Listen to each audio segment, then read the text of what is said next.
Hello, good evening. Well, I made it to Indonesia, to Medan, and now it's almost midnight. I had a long day today, so I flew from Singapore to KL to Indonesia, so it's kind of a long, exhausting journey. Yet I was put in this room at the immigration, and now it's more than 30 minutes, and nobody, you know, approach me and tell me what to do. Hello, good morning from Bangkok. I finally left Indonesia yesterday evening after almost 2 weeks spent in Sumatra and Bali. I had a great time. I really enjoyed my adventure there, and I'm so glad that I finally came back. Anyway, so in this video, I'm gonna share my hassle, unexpected experience I have encountered at Kuala Namu International Airport or Medan Airport after I landed almost 2 weeks ago. And I hope this can help you if you're planning to come to Indonesia. Do a lot of research to avoid the same problem that might happen to you. So my hassle experience started right after I landed at Kuala Namu International Airport. That was midnight. It was 12:45, and I was very happy. I had my passport ready in my hand, and I was waiting in line, to get through the custom. However, when it comes to my turn, I was asked to pull down my mask, and then the officer asked me, how long I'm gonna stay in Sumatra. I told him that about 2 weeks, and then he asked me whether or not if I have a return ticket, which I told him that I do not have it because I didn't book. And then he, took me to the waiting room and let me sit there for more than 40 minutes. I was sitting there watching, more than hundreds of passengers getting through custom without having any problem. After 40 minutes, the custom shut down, and one of the officers, approached me and took me to the interviewing room. At that room, he told me that unfortunately, I will not be allowed into the country because I do not have the return ticket, which was shocked me. Because trust me, before I even booked my flight to Indonesia, I did a lot of research. After the COVID, I was aware that every country has changed their rule, and made things are so uncertain. So I did prepare a lot. I checked again and again, and I didn't find any information that telling me that I need a return ticket.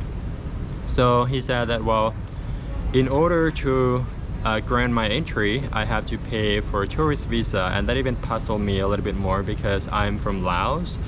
So we are part of ASEAN members like Laos, Cambodia, Thailand, Vietnam, Myanmar, Singapore, Indonesia, Philippines, Brunei. We don't need visa to get into one of these countries for tourists. We can stay up to 30 days, except I think Brunei and Myanmar, they offer only 14 days. So yeah, that really puzzled me. So I was like, well, I didn't find any information on the internet or official website that I need those.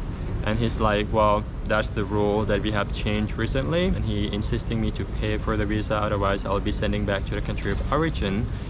But then I decided to propose him. I told him that what if I book my return ticket now? And he said, well, you're already in the airport, so you have to pay for the visa. And that really puzzled me even more. I mean, I argued for my right. I felt like it was not fair. Throughout 1 hour in the interviewing room, he didn't answer my questions. I asked him many questions and he just did not know how to answer it.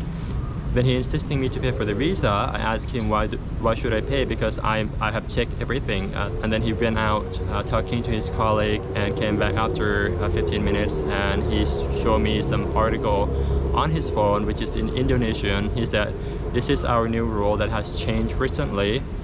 You can use Google Translate it. I didn't buy that. I was arguing with him that I would not pay because it's not my fault. If you change the rule, it needs to be out there publicly in English, not in Bahasa Indonesian, because I don't understand. And by the way, if it is this strict, why didn't airline tell me, or at least warn me that I need a return ticket or I have to pay for the visa? Airline checked a few times with my vaccination card and everything, my passport. They didn't tell me. They just allowed me to board the flight.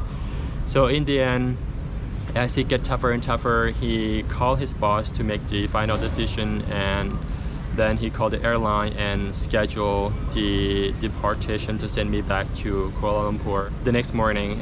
And I was angry, honestly. I never been angry like that before in my entire life. And then my friend was there. My friend is from the UK and he was very calm. He calmed me down and he talked to the immigration.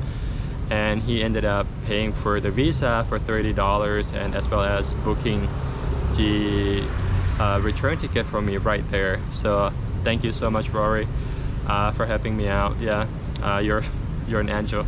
Yeah, finally we got through the immigration and yeah, the problem solved.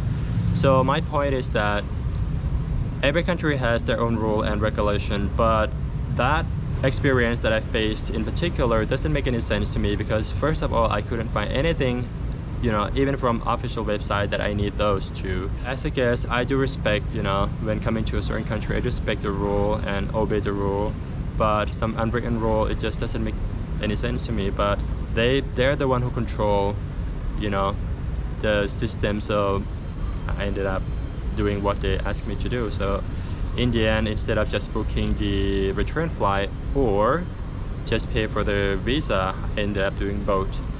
So it was really quite an unpleasant experience.